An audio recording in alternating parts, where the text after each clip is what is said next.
Paul's letter to the Colossians has this emphasis on who Jesus is, his nature, his mission, and then talks about the implications for us that his grace and his mercy change things for us in terms of our relationship with God, but then also it should inspire a different kind of living, a different way of living. And in this passage in Colossians chapter 3 and starting into chapter 4, we see the practical implications of that theology.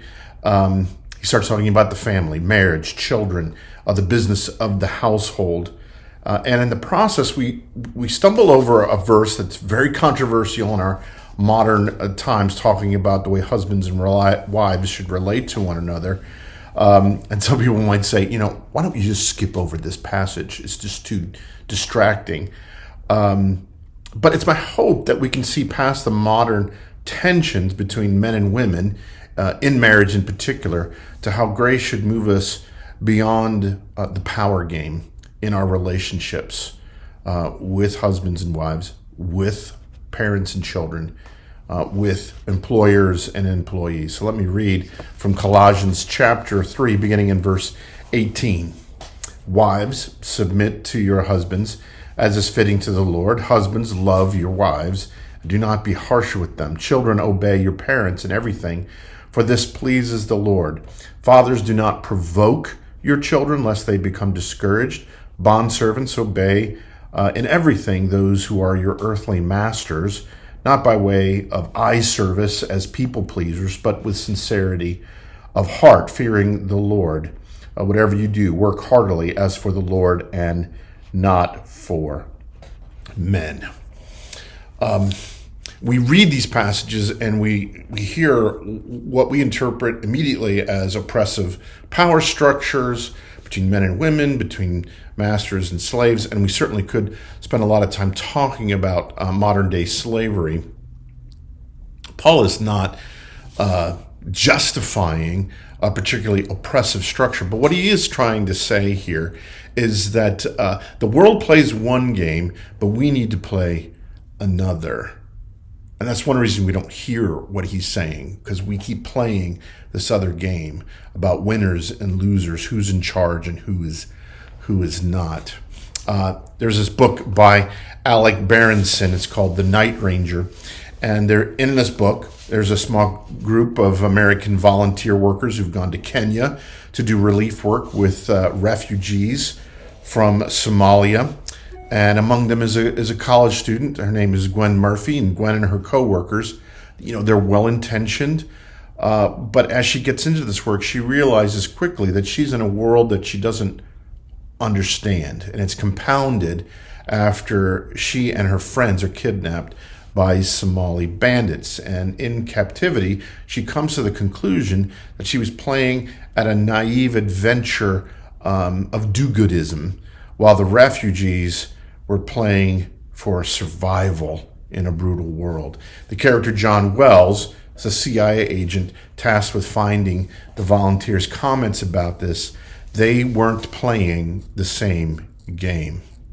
Now, what does that have to do with a discussion of the Christian household? Well, we have to ask ourselves, what game are we playing when it comes to marriage and parenting and running households? So much of our world casts things in terms of power and power dynamics, who's in charge, who gets a say in how things are run. We want power. How do we get it? Others have abused power, and we need to balance the scales, right? And maybe even get payback for the ways we've been abused. Are we playing the game of power, or are we seeking to love and shepherd our responsibilities well? That is a core question when it comes to our most intimate relationships. And if I may be so bold, while we must be mindful of the games that other people play, particularly power dynamic games, that's not the game that we're called to as followers of Christ. That game is about self-protection, grievance, resentment, maybe even revenge. It's understandable, but it's not what we're called to. trying to win the game of power is not only one of diminishing returns, it ultimately doesn't accomplish what is right and what is just. Martin Luther King Jr., in a collection of sermons that was titled Strength to Love, said this: "Darkness cannot drive out darkness, only light can do that. Hate cannot drive out hate, only love can do that." So, what is our goal with power, authority, relationship? The Lord uses his authority to love his children, and he sacrifices himself for their good. And he calls on us to follow the same example with whatever authority we're given, whatever our understanding of marital relationships are, gender roles. Are we using our authority, our power, in service of others? Not to lord it over people, not to settle grievances, but to love and to shepherd. I think there's a helpful idea when we think about power and responsibility in the work of Simon Sinek. He's an organizational consultant, and in his book, Leaders Eat Last, he wrote this: "Leadership is not about being in charge, it's about taking care of those in your charge."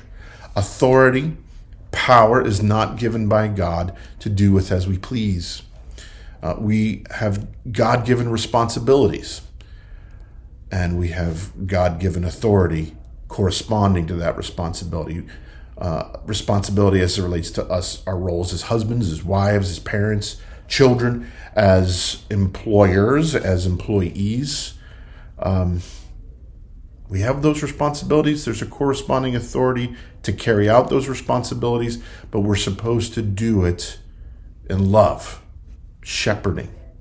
So, again, however you think of your roles in marriage as parents, how do you think about power over against your understanding of your responsibilities? God used his power to redeem us, to love us. Use your power and authority to do the same. Blessings on you all.